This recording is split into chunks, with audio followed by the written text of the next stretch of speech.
Agriculture is the most healthful, most useful, and most noble employment of man. You know who said that? George Washington. Because I talk about animals like donkeys so much, a lot of folks think Brian and I have a farm. We don't. That's the Beekman boys. We do live next to 3 farms, though. A goat farm, a sheep farm, and an orchard. For me, it's pastoral, beautiful and graceful to look at a farm. For me, it's natural and feels healthy, seeing where my food comes from. But for the farmers that work these farms, it's 24/7. It's hard work. It's brutal in the winter and hard physically probably all the time. The tractor that drives by while I'm on a conference call is hilarious to me, but it's a $30,000 piece of critical equipment to the farmer.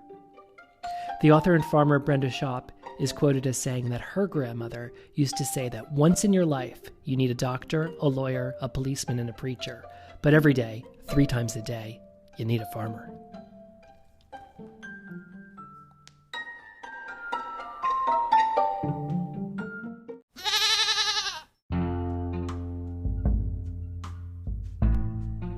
I'm Matt Zucker, and this is Cidiot, learning to live and love life in the Hudson Valley. There are many kinds of farms and many kinds of farmers. There's the old school farmers who've been doing this forever. Sometimes nice, sometimes grumpy, a few that really don't like us. We can tell because, well, they don't speak to us. There also, though, are the young farmers who chose this as a livelihood, who bring energy and creativity. We've met many, especially through the National Young Farmers Coalition, which is based right here in Hudson.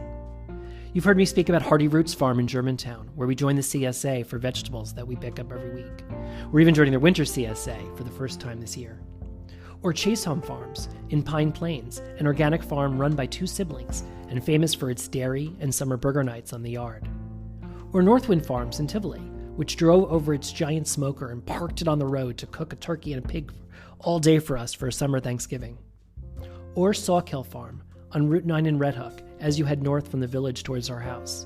Their farm store is adorable. You pull up and you're among the chickens and dogs and you can see the cows and everything else in view. I practically live in their soft sweatshirts. The bacon, though, is mouthwatering. The chicken and pork chops are delicious. The eggs are out of this world. We've gotten to know the couple that run Sawkill Farm, Michael and Kallie. They've got 2 adorable kids, and I somehow convinced Kallie to come talk to us on Cidiot. As you can imagine, I have a lot of questions. Part 1, you'll hear about Sawkill Farm itself, what it's like to run a farm, and hard-hitting questions like, should a Cidiot like me have my own animals? Welcome, Kallie. You know, I'm such a fan of Sawkill Farm, but maybe you can tell people about what kind of farm is it? Like, you know, there's all sorts of farms out there, I hear. What's Sawkill like? So we are a small-scale, diverse, sustainable livestock farm. And what our main product is we raise meats, grass-fed and pasture-raised meats. So we do grass-fed and finished beef and lamb and pasture-raised pork and chicken and eggs. And then in addition to that, we really try to utilize as much of the animal as possible, which has kind of taken us into some other products like yarn, which is now a big passion of mine, which I didn't know how to knit before we started making yarn. But now I knit all the time. So we have yarn made from our wool from our sheep, and we make leather goods with the leather from our cows and bone broth and sheepskins. And so that side of our business has also been growing and increasing. So what kind of animals do you have? Like, name all your animals. Cows, pigs, sheep, chickens. About how many would you say at any given time? It depends on the time of year and the slaughter schedule, but we raise around 20 to 30 steers a year and anywhere from 60 to 120 sheep. We have around anywhere from 800 to 1,000 egg layers at any time, and we process around 1,000 meat chickens a year and around 120 pigs. Wow. So what's it like taking care of animals like this? And what's it like being a farmer? I mean, like, I'm from New Jersey. I don't really take farmers, but I grew up in the suburbs. I don't personally really take care of the animals that much. I think when So when my husband Michael and I have this farm together, and when we met, he already had this farm, and I was a Cidiot at the time, and I was working in food and farming in the city. So and we met through my work. So I kind of knew a little bit about it, but I farmed on rooftops and vacant lots in New York City. It's a very different experience than here. So I was a vegetarian, so I had no idea, or I don't want to say I had no interest in livestock farming, but I had no interest in having a livestock farm. But when we started dating and I came up here, I had one. And so, for the first couple of years of living up here with Michael, I was trying to really find my place on this farm and figure out what my role was as a, recently non-vegetarian living in the country, having quit my job and just completely upended my life. So we definitely tried for a couple of years to split livestock chores. And so I definitely did that. I've done all the things. But we realized that it was best for our relationship if we kind of divided and conquered. So these days, Michael is the one out on the farm that takes care of the animals, and he's got a team of people that helps him. What's the worst farm chore? Like, what's the worst? Mucking out the pig pen. That's like the thing when Michael's like, I don't want to be a farmer anymore. It's because he had to spend the day mucking out the pig pen cleaning out the chicken coop. Oh, okay, great. Yeah, that's probably gross. What's the best chore? What's like the best responsibility? I don't know if there's a best chore, but the best days I would say are, we have 2 kids now. We have Sylvie just turned 1 and Rollo just turned 4. And when I first moved up here, it was mostly just Michael and I working on the farm. We may have had one other person part-time. And so there were a lot of days when it was just us around, which were long and hard days. But now we have staff and farm help every day. And so you're never really alone here on the farm or at your house or with the chickens. And so my favorite days are like Thanksgiving or Christmas, the holidays where you just find yourself, all of us are at home. We're not trying to get to school or run errands, and we don't have any farm staff around. So we all have to go out. We all collect eggs together and give the sheep water. And especially now with the kids being really involved in that, and Rollo being 4, like he really goes out and loves working on the farm. So I don't know if I have a specific thing that I like to do, because they all can get old after a while if you have to do them all the time. But it's those moments and those days where we just don't have any help on the farm, and we just all have to go out as a family together and be out there. Yeah, that's amazing. And what about being a parent and seeing farm life, I guess, through your kids' eyes? It's a kind of a special thing to have them grow up on this, isn't it? Yeah, I mean, it's really incredible. I grew up in the suburbs. Michael grew up in the suburbs, and we would play outside with our neighbors, but I never had access to nature in this way. And not only just nature, but jobs. I think as a kid, like we give so much freedom and put so much trust in Rollo. Just letting him walk outside is this trusting act. And he and even Sylvie, our 1-year-old, they just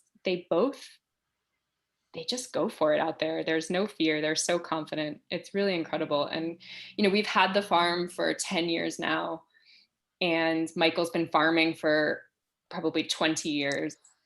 And it's very physical. It's a very physical job, especially with the livestock. And it can wear on you. And I think these past 4 years, getting to experience the farm again through our children's eyes, it's really made us value the farm and fall in love with it again. Because it, in a way, it's like any job, it's a job, you know, it started to kind of wear on us a little bit and wear on our bodies You and know, our. I would think it's even more so of everything, a more exaggerated sense of it looks like it's physically more demanding. It looks like it physically could even be a dangerous job. It looks like it's fragile, like economically, physically, like it just seems harder and it seems 24/7 to me. So I Yeah. don't know if there's anything we should appreciate what about it's like to be a farmer. It just seems maybe more rewarding, but also tougher, harder, challenging, and more fragile too. Yeah, I mean, it's super rewarding insofar as we get to live in this incredibly amazing place and our children get to grow up on this farm, and are we work for ourselves and we are incredibly flexible in some ways. You know, both of us get to, we have every meal together every day, which also is hard. It's hard to have every meal together with your spouse every day. But you know, so it's got those wonderful benefits, but also, like you said, it's so physical. And I think when it's good, it's good. But then you know, Michael's pulled his back a few times, and then you're constantly reminded that you're not just your income, but your home, everything is dependent so much Mhm. on you physically. And so one of the things, especially as we're getting older, and we, you know, we have a 1-year-old, so it's going to be 20 years at least until we're done with paying for college. You know, how can we make this sustainable for ourselves in the future going forward? And, you know, we are responsible for the lives of thousands of creatures. So even turning off and getting out of town, I have a lot of friends that own businesses and they can just close their doors. You know, it's a financial risk or burden to close your doors, but you can just close and walk away. You And could never stop. we can't. And so we will have someone stay on the farm, or we have employees that stay, but every time we go away, we have to just kind of accept that there's a risk of loss of life on the farm. And almost Yep. inevitably something will happen or go wrong, or, you know, because no one sees it quite like you do. No one's as in tune with it or cares as much or as you do. And so there's, you know, I don't feel that as much because I'm not the farmer, but I know that that really weighs on Michael every time we go out of town or go see our parents or travel. Or On the flip side, there's some ridiculous things that happen, right? Like I live across from a farm and we had a goat jump the fence once. We had a donkey make a break for it. Like there's just like really funny things that happen. Like yeah, has any crazy crap happened? yeah, you know, it's funny because we get, everybody in the neighborhood has our number on speed dial, and they're like, oh, we see, you know, there's some cows out on Echo Valley, or and the funniest thing that happened, or funny after the fact, is we had some cows we're right on Route 9 too, so a busy road, 55-mile-an-hour speed limit, and we had some cows get out on Route 9, and the farmers across the street saw it before we did and came out, and uh, very quickly Michael went running out, but Evan across the street had gotten on his mini dirt bike. So he's this grown man on a mini dirt bike herding cattle in the middle of Route 9 in the middle of the day. And you know, the story is all over Red Hook Moms, and people were posting pictures on Facebook, and, you know, the whole town got a real big kick out of that one. So it's kind of embarrassing when your cows get out on Route 9, but it's also a community building event, I would Yeah, say. that's true. You need the love of the community too. Yeah. So well, as a former Cidiot, I forgot that you are firsthand knowledge and a good bridge for us into this world. If I wanted to have animals, what should I know before I go buy that? I go over to Agway and buy that snake I or I deer always or we pig. get this question all the time, and I always like to encourage people to just come shop at our store. If you want fresh eggs, come here. if you want to see some sheep, come here. It's just don't get your own chickens. People can get their own chickens if they want, but I think they just have to remember that it's this real big commitment, and you can't just get up and go back to the city. You can't just go somewhere for the weekend, or it's a lot. It's a real commitment. You're committing to the lives of other creatures, and it's not like you can just have someone come and dog sit. It's a lot more of an ask.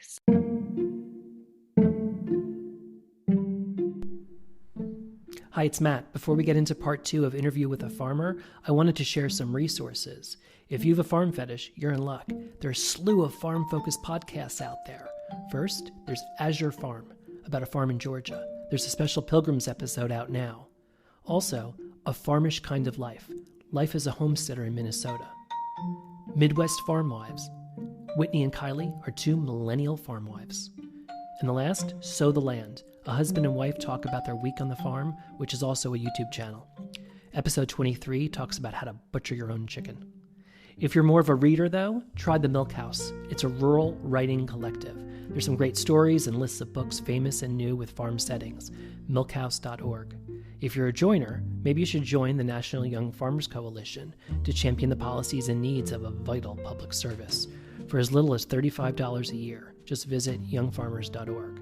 Okay, let's get back to the interview with the farmer. The most important question is coming up.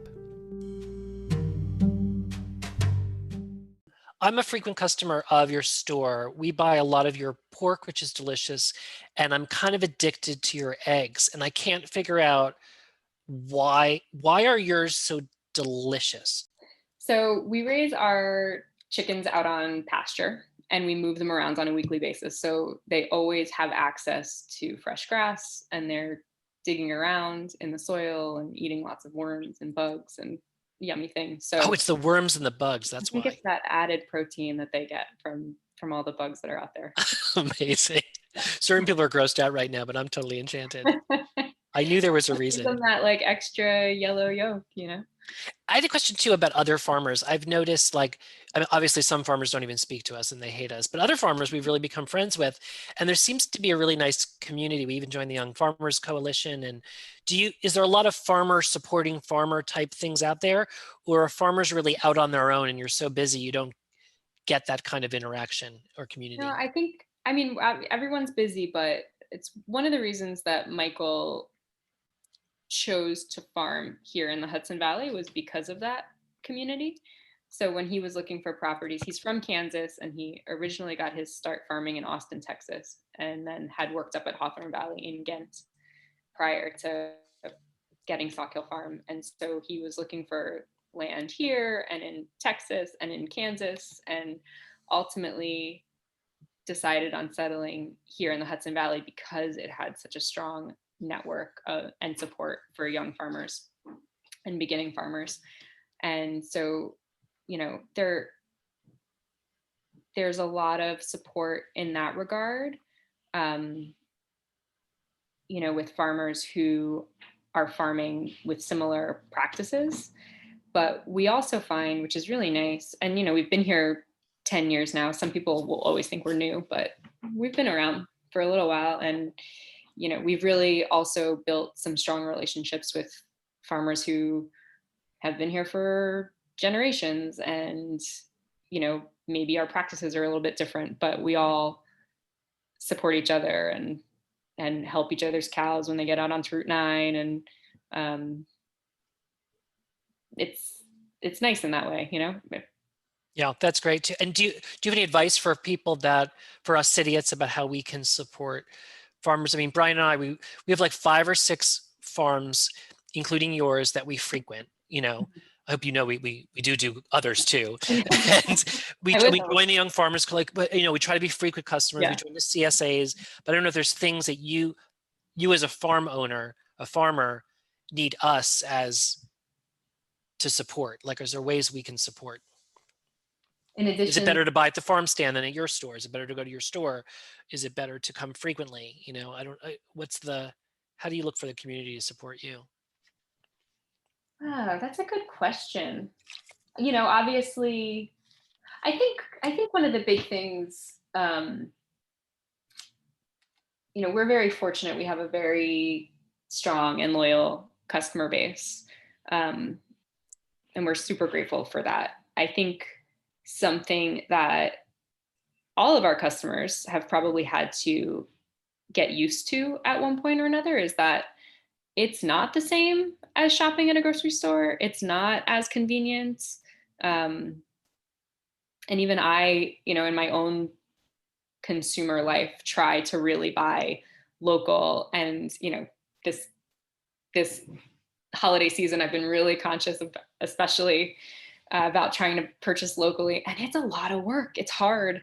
It takes a lot of time. And I'm very aware that I have the privilege of having that time to go around to all these individual stores and shop. And so I think that it's, important for customers and also business owners to understand that it's harder and accept that as part of the process. I think there are rewards to that too. You and I have become friends, and I'm friends with a lot of our customers, and I think you're friends with a lot of the farmers where you shop. And so you are building this strong community in the process. It's not just a chore and errands.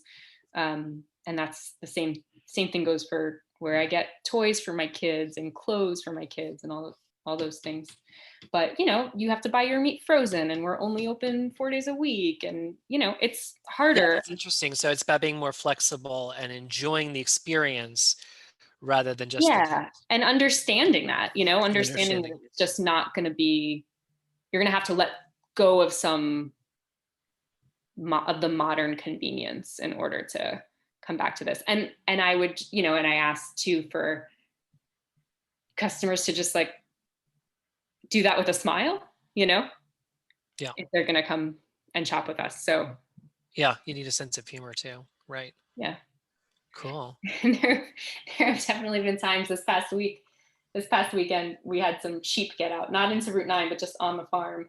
And there were a couple of customers walking around the farm at that time, and they helped us, stopped what they were doing and came over and helped us herd the sheep back in. So, there's excitement too.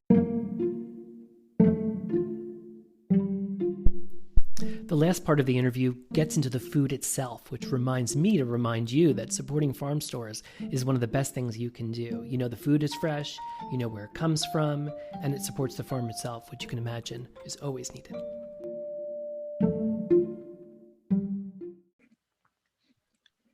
Kallie, I've had, pork chops, bacon, eggs. I bought a sweatshirt or two, soap.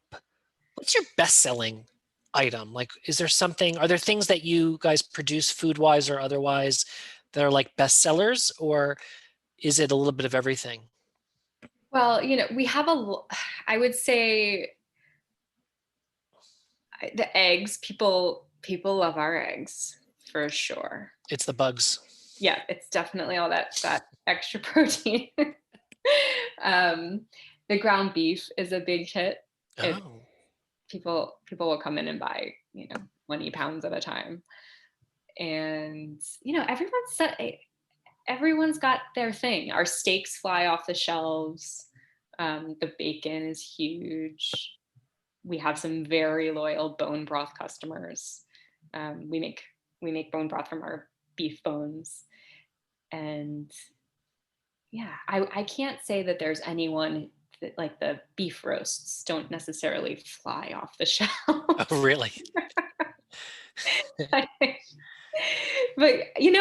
I think the other thing too is because of the way we do things, we don't ever have, we don't always have tenderloin steaks. And so, sure, tenderloin steaks sell quickly, but because of the nature of our business where we have an animal and we have to sell that whole animal before we get another whole animal kind of thing. I was online behind someone in the store a month or two ago, and she was buying like 7 or 8 like hearts or innards or something, and it was for some medicinal potion or something she was doing, and she wanted like 7 or 8 of them. It was really wild. Yes. Yeah. So that's exactly what I'm saying, is that we have these people who come and I would never say that like organ meat is a big thing that flies off the shelves, but it actually does. Like we almost never have organ meat because people know that we have it. And so they come from far and wide and buy a lot of it when they see it. So yeah, we've done like, it's pretty amazing that our customers do a pretty good job of kind of purchasing the whole animal, you know. It's nice.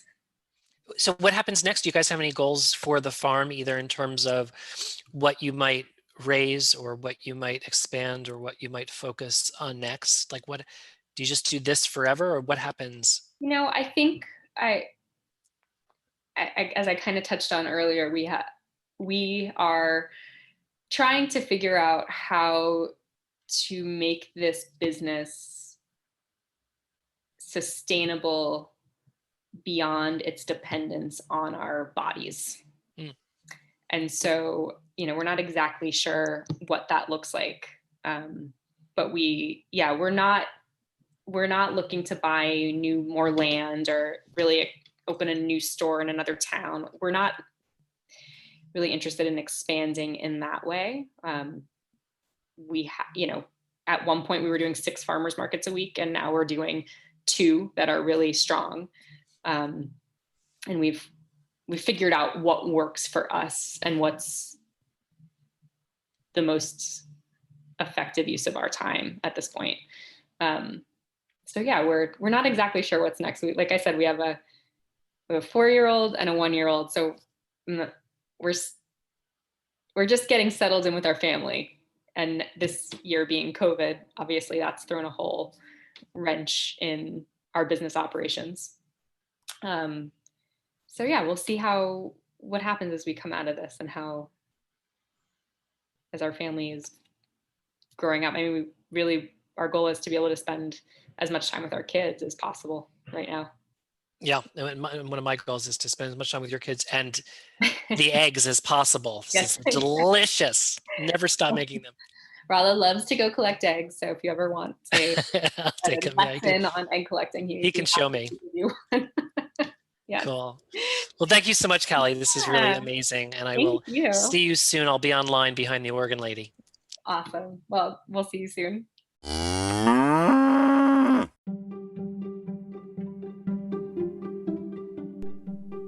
Thanks for listening. Hope you enjoyed meeting Kallie. I love farming, learning about it and eating the fruits of it. Sawkill Farm is in Red Hook, New York, with the store open Thursday through Sunday. Brian and I are usually there buying eggs, chicken, pork chops, or bacon. If you need something to wear, look no further than Cidiot. Farm fresh t-shirts, baseball shirts, and sweatshirts are all on the Cidiot Bonfire store. Just go to bonfire.com/store/Cidiot. I created them in Kelly Green, but there are other colors as well. Visit bonfire/store/Cidiot. Last plug is for my book. I wrote one. Bronze Seeks Silver, my story about selling brands, building relationships, and managing careers, is for sale on Amazon and other places. bronzeseekssilver.com for links. Resumes have stories. Anyway, thanks for giving me your ears. Winter is here in the Hudson Valley. Dark comes early, and we light a fire every day. That reminds me to plug in the heat tape. Recording here in the Hudson Valley in our converted goat shed, I'm Matt Zucker, and this has been Cidiot. Come visit.